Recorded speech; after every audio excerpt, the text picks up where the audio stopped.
Film की शुरुआत होती है और हम एक लड़की को देखते हैं जो कि समुद्र में बहकर एक आइलैंड के किनारे पर आ गई थी। इस लड़की का नाम जैन होता है और इसके साथ इसका फ्रेंड ब्रेड भी यहाँ बहकर आ गया था। वो उसके पास जाकर उसे चेक करती है तो पाती है कि वो बुरी तरह से जख्मी था और कुछ ही देर में वो मारा जाता है। ये देखकर वो काफी परेशान हो जाती है और बाद में उसकी बॉडी को वहीं पर छोड़कर वो उस आइलैंड को एक्सप्लोर करने लगती है। लेकिन इस आइलैंड पर कोई भी नहीं होता, ये पूरा आइलैंड सुनसान था, यानी कि ये लड़की यहाँ पर फंस चुकी थी। इसके बाद जब वो आइलैंड में अंदर जाती है तो उसे एक जगह पर एक थैला मिलता है जिसके अंदर उसे एक लेडीज का पर्स और कुछ बच्चों का सामान मिलता है। यहाँ उसे एक मेडिसिन भी मिलती है जिसमें 1994 की डेट लिखी हुई थी, जिससे जैन को समझ आता है कि बहुत सालों पहले शायद यहाँ कोई आया था। उसे इस सामान में माचिस भी मिलती है, उसे वो अपने पास रख लेती है और वापस समंदर के किनारे आती है। उसे वहाँ पर गिरा हुआ एक बड़ा सा खोखला पेड़ दिखता है। ये देख जैन को आइडिया आता है कि रात में वो अपनी सेफ्टी के लिए इसे सोने के लिए यूज कर सकती है। खैर अब यहाँ पर जैन अपनी पहली रात गुजारती है और सुबह होने पर उठकर वो देखती है कि समंदर के किनारे कई सारी मछलियाँ बहकर आ गई थी। उसमें एक छोटी शार्क भी थी जिसका आधा शरीर खाया हुआ था। वो यहाँ से अपने खाने के लिए कुछ मछलियाँ ले लेती है। तभी जैन की नजर एक जगह पर जाती है जहाँ पर कि 3 लोगों की कब्र थी। ये देखकर जैन अपने दोस्त के लिए भी एक ग्रेव खोती है क्योंकि उसके दोस्त की बॉडी सड़ने लगी थी। खैर अब अगले दिन जैन जब आइलैंड का चक्कर लगा रही होती है तो वो देखती है कि किसी ने उसके दोस्त की बॉडी को निकाल कर आधा खा लिया है। ये देखकर जैन काफी घबरा जाती है, उसे कुछ समझ नहीं आता कि आखिर ये किसने किया होगा। उसे लगता है कि जरूर ये काम किसी जानवर का है जो कि इस आइलैंड पर रहता होगा, इसीलिए वो एक लकड़ी को नोकीला करती है और अपने लिए एक हथियार बनाती है। इसके बाद वो आइलैंड के बाहर बैठकर उस जानवर का इंतजार करने लगती है। खैर अब रात हो जाती है और अब जैन को नींद आने लगती है, लेकिन वो जानवर अभी तक यहाँ नहीं आया था। अगले दिन जैन की आँख खुलती है और वो समंदर में एक सूटकेस को देखती है। वो सूटकेस को लेने के बारे में सोचती है, इसलिए वो समंदर में जाकर उस सूटकेस को ले लेती है। तभी उसे नीचे कुछ महसूस होता है, इसलिए वो नीचे जाकर देखती है तो यहाँ पर उसे एक बड़ा सा होल दिखता है जिसे देखकर वो काफी हैरान हो जाती है। खैर अब वो बाहर आकर उस सूटकेस को खोलकर देखती है। उसके अंदर उसे कुछ जूते और कुछ कपड़े मिलते हैं जिन्हें वो पहन लेती है। जब रात होती है तो जैन उस सामान को चेक करने लगती है और उसे उसमें कुछ फोटोज दिखते हैं।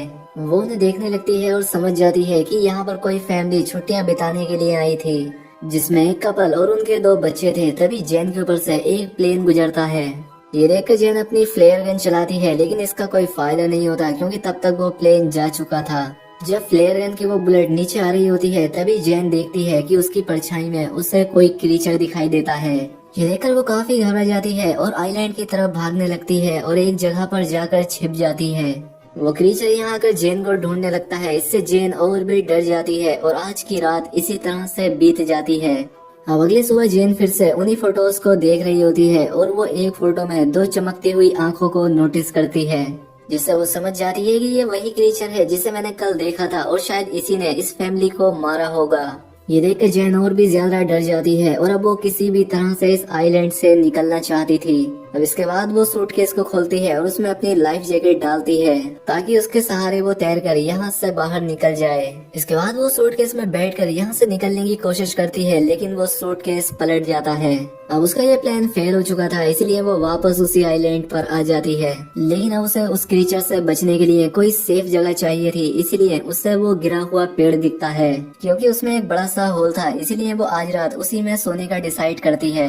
खैर अब जब रात होती है तो वो क्रीचर फिर से यहाँ आता है और उसे ये भी पता लग जाता है कि जैन उस पेड़ के होल में छिपी हुई है। इसीलिए वो क्रीचर उस पेड़ को तोड़ने की कोशिश करता है, लेकिन वो ऐसा नहीं कर पाता और थक हार कर वापस चला जाता है। अगली सुबह जैन उस पेड़ से बाहर निकलती है और देखती है कि उस क्रीचर ने कल रात इस पेड़ पर कई वार किए थे, जिससे वो काफी डैमेज हो गया था। इसके बाद उसे बचने के लिए एक नया प्लान बनाती है। वो समंदर से कुछ बड़ी मछलियां पकड़ती है और उन्हें वहीं एक पेड़ पर टांग देती है। उसका प्लान था कि जब रात में क्रीचर यहाँ आएगा तो वो मछलियों को खाकर वापस चला जाएगा और इससे जान बचेगी। अचानक इसको कर देती है कि उसका प्लान काम कर गया। क्रीचर ने यहाँ मछलियों को खा लिया था, जिससे जैन यहाँ बच गई थी। जैन यहाँ समुद्र के किनारे बैठी है, बड़ी बड़ी थी, लेकिन बड़ी मछली है और देखी कि बड़ी काफी सड़ी थी। लेकिन उसने आया है और बड़ी बड़ी भीड़ है। अब ये बड़ी बड़ी है, उसके यहाँ काफी भीड़ है। आगे यहाँ पे डालना है, इसमें मछली है, उसी जगह इंतजार है। अब ये यहाँ है, मुझे ठीक बात है। वो कितना प्यारा है, वो को खाता है, अब यहाँ बड़ी खाना है। ये मछली वाला है, मुझे देखते हैं उसी जगह है। ये बहुत ज्यादा है, ये सब बड़ी है। अब ये पेड़ है, इससे साथी। अब इसे हाइट से अपने पेड़ को लगाते हैं। अब ये जब से मछली समझ में आ रही है, फिर वो ये से यहाँ है, उसी जगह में एहसास होता है। ये मुझे पेड़ से लगता है, ऐसे लग रहा है, उसे नीचे ले। अब इसे नीचे लगाते हैं, उसे लगाते हैं। तो ये कुछ से सामने बना है, ऊपर में से सामने रखा है। ये जब से बहुत ही बेबी है, ये जितना में है, को से है। जब ये पीछे से जो है वो पानी से बाहर जाती है और वहीं पेड़ से है, इस मदद देती है। ये सारा काफी जमीन है, इसलिए वो कसर करने के लिए सामने जाती है। जब वो यहाँ नहाई थी, उसके दो एक राफ्ट हो जाती है, जिसमें के 2 दोस्त थे जो किसी तरह से सर्वाइव करके यहाँ आ गए थे। उनका नाम लूकास और मिया होता है। ये देखकर जैन काफी खुश होती है। अब ये जैन के पास बैठ जाती है और जैन में खाने के लिए कुछ मछलियां देती है। वो यहाँ पर उस टीचर के बारे में बताती है। वो कहती है कि हमें जल्द से जल्द यहाँ से निकलना होगा, क्योंकि मैं यहाँ पिछले 7 दिनों से फंसी हुई हूँ। लेकिन लूकास और मिया उसकी बातों पर विश्वास नहीं करते। मुझे लगता है झूठ बोल रही है। वो कहती है कि हम पिछले 5 दिनों से समंदर में भटक रहे थे और अब जाकर हमें ये आइलैंड मिला है। ये दोनों यहाँ से नहीं जाना चाहते थे।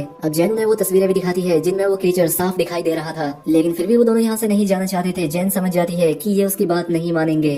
अब इसीलिए वो इनसे छिपकर इनकी राफ्ट लेकर यहाँ से भागने का प्लान बनाती है। वो उनकी राफ्ट लेकर यहाँ से निकलने की कोशिश करती है, लेकिन वो दोनों इससे पकड़ लेते हैं। मिया जैन पर अटैक कर देती है, जिससे वो बेहोश हो जाती है। जब उसकी आँख खुलती है तो वो खुद को बंधा हुआ पाती है और अब रात हो चुकी थी। इसीलिए वो लूकास को मनाकर उसे खोलने के लिए कहती है, लेकिन लूकास और मिया उसकी कोई बात नहीं सुनते। इसके बाद मिया उस आइलैंड पर घूमने के लिए जाती है और लूकास वहीं जैन के पास रुकता है। इधर जब मिया वॉक कर रही थी तो वो क्रीचर पानी से निकलकर उस पर अटैक कर देता है। उसकी आवाज सुनकर लूकास तुरंत वहां पर जाता है, लेकिन वो क्रीचर मिया को पानी में खींचकर ले जाता है और उसे मार देता है। ये देखकर लूकास बहुत डर जाता है।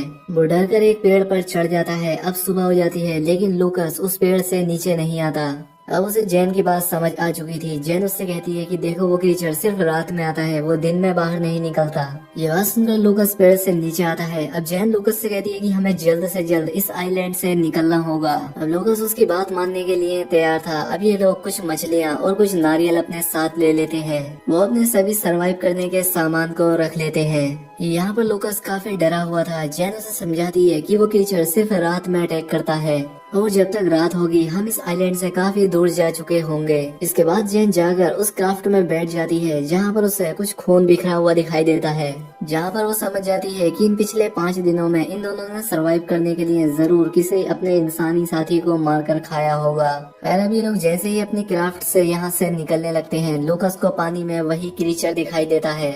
ये देखकर ये दोनों काफी घबरा जाते हैं और उस क्राफ्ट को चारों तरफ से ढक लेते हैं, लेकिन तभी वो क्रीचर उनकी क्राफ्ट में घुसकर उन पर अटैक कर देता है। ये देखकर लूकास उस फ्लेयर गन से उस पर अटैक करता है, लेकिन वो क्रीचर जैन को पकड़कर अपने साथ ले जाता है। जैन के पास एक नाइफ था जिसे निकालकर वो उस क्रीचर पर कई बार अटैक करती है, लेकिन तभी लूकास भी जैन को बचाने के लिए पानी में आ जाता है। ये देखकर वो क्रीचर जैन को छोड़ देता है और लूकास को पकड़ लेता है। वो उसे लेकर अपने उस बड़े से होल में चला जाता है। ये देखकर जैन किसी तरह से तैरकर फिर से उसी आइलैंड पर पहुंच जाती है। जैन को लूकास की मौत का काफी दुख होता है, इसीलिए वो उस क्रीचर का सामना करने का डिसाइड करती है। इसके बाद वो वहाँ पड़ी लकड़ियों से कई सारे नुकीले हथियार बनाती है, लेकिन ये औजार उसे कम नुकीले लगते हैं, इसीलिए वो वहाँ की ग्रेव को खोदती है और उसमें से कंकाल को निकालकर उनसे काफी नुकीले हथियार बनाती है। वो उस क्रीचर को आग में जलाने का प्लान बनाती है, इसीलिए वो वहाँ पड़ी सूखी झाड़ियों को इकट्ठा करती है और उनसे एक घेरा बनाती है। अब उसने अपने ट्रैप को तैयार कर लिया था। खैर अब कुछ देर के बाद रात होती है और वो क्रीचर यहाँ आता है, वो भी उसी जगह पर जहाँ उसने ट्रैप लगाया था। तभी जैन यहाँ झाड़ियों में आग लगा देती है, जिससे वो क्रीचर आग में फंस जाता है और अब जैन अपने उन नोकीले हथियारों से उस क्रीचर पर अटैक करने लगती है, जिससे वो क्रीचर काफी घायल हो जाता है। लेकिन अब वो जैन को पकड़ लेता है, लेकिन जैन उस पर अटैक करके भागने लगती है। तभी वो क्रीचर उसके सामने आ जाता है, लेकिन अब वो काफी जख्मी हो चुका था, इसीलिए वो वहीं पर गिर जाता है।